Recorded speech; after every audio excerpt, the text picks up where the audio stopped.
Friends, 43rd day of war in Ukraine. Let's have a quick, brief narrative from Ukraine. The Russian withdrawal from Kiev and surrounding regions is almost complete.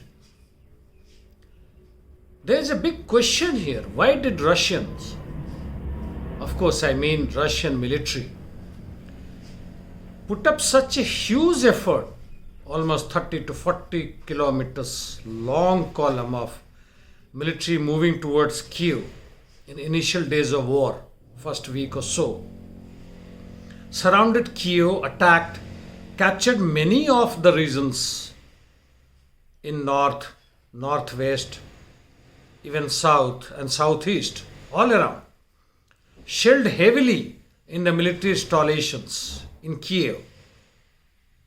And now, after the so-called second phase of war, it has started withdrawing. Was it a bogey attack to force the Ukrainian military to keep a bigger portion tied up in Kiev and western regions?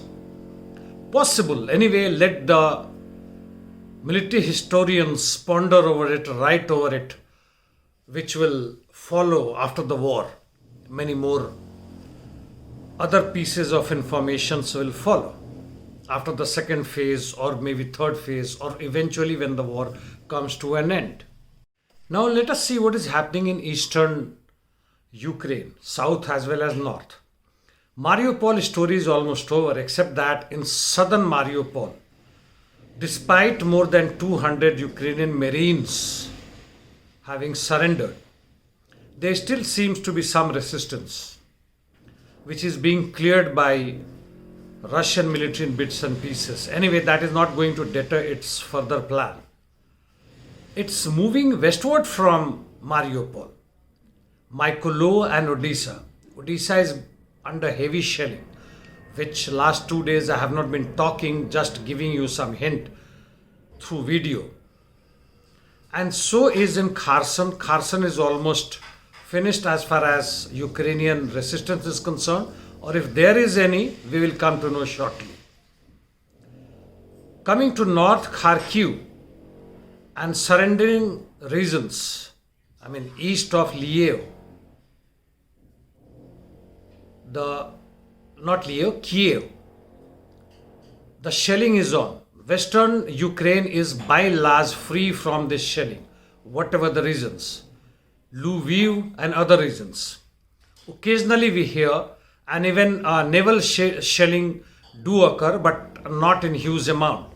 The concentration is in eastern Ukraine, that is Donbass. Every day we hear LPR, DPR moving quietly, silently, fighting into the territory held by Ukrainian army. 2 kilometer, 2.5 kilometer, 1 kilometer. But they are moving.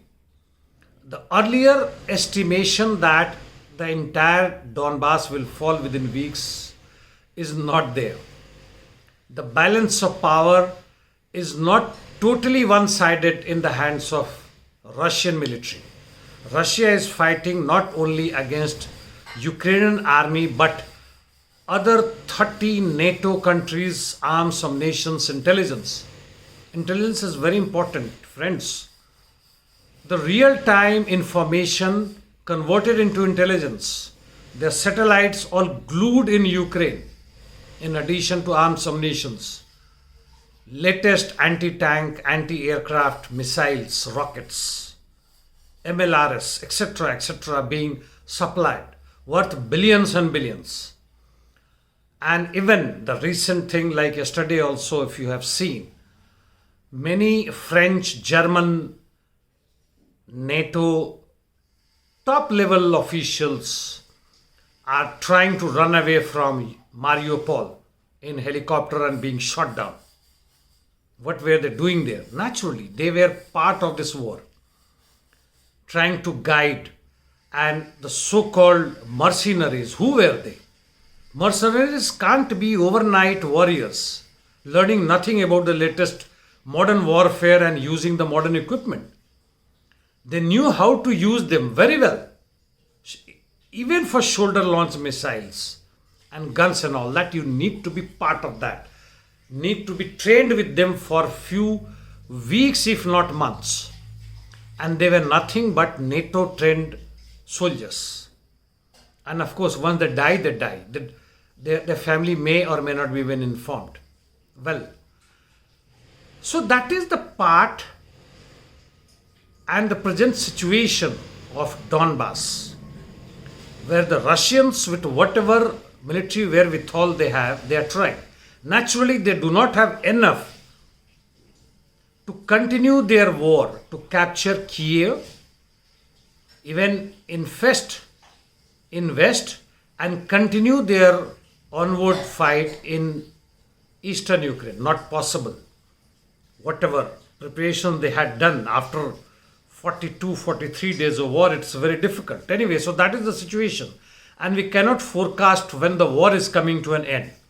Well, on economic front, again, whatever the sanctions are there, it is so-called being tightened more and more. Like Putin's daughters also fall into this, and other politicians of Russia that have hardly any effect on that. Chernihiv, it seems that people are returning back.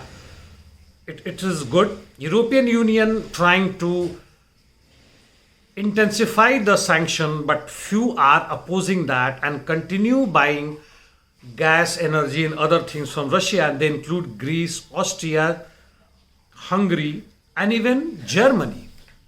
Well, they need it and they are buying it. To conclude, friends, people were talking of the possibility of Third World War. When they talk of Third World War, what they have in mind is nuclear war. Nuclear war is different. Even Americans and NATO are fighting war against Russia in Ukraine. It is not proxy war, it is open war. Except their direct military, everything is being done.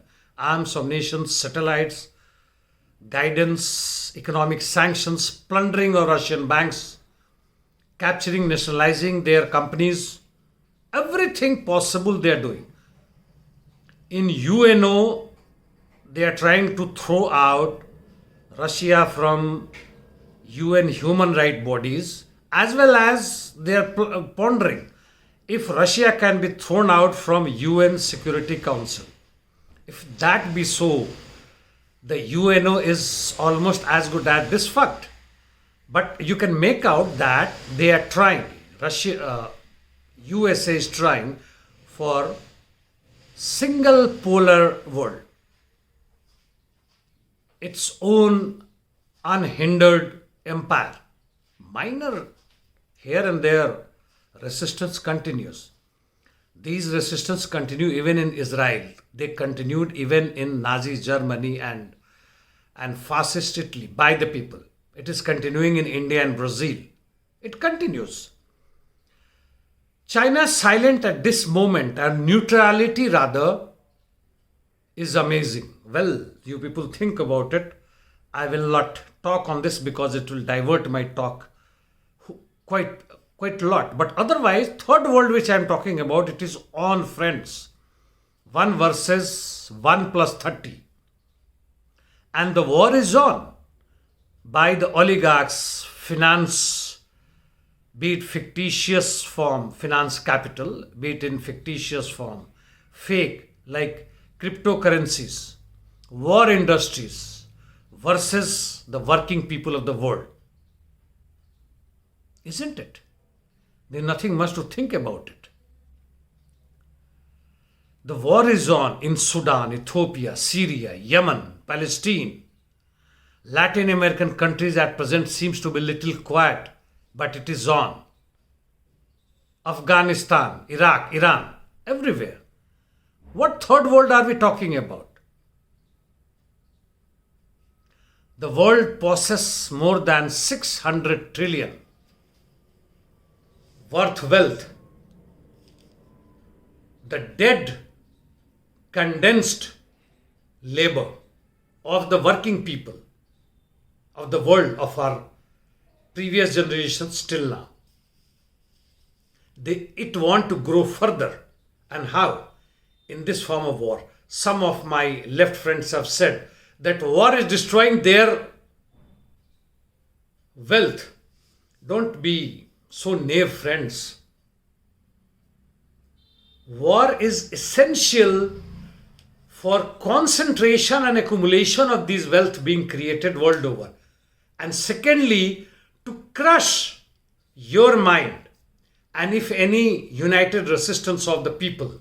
Now see what is happening to the people of Russia and America and rest of the world. Nothing. At present it is being told that it is extraordinary situation and hence ally with your governments and all the opposition parties, UK, USA, everything have allied with their government to crush the people's resistance and fight against the Russians in Ukraine. And Ukrainian soldiers are dying in peace. Means so are Russian soldiers and so are mercenaries of different countries. But this is not new normal.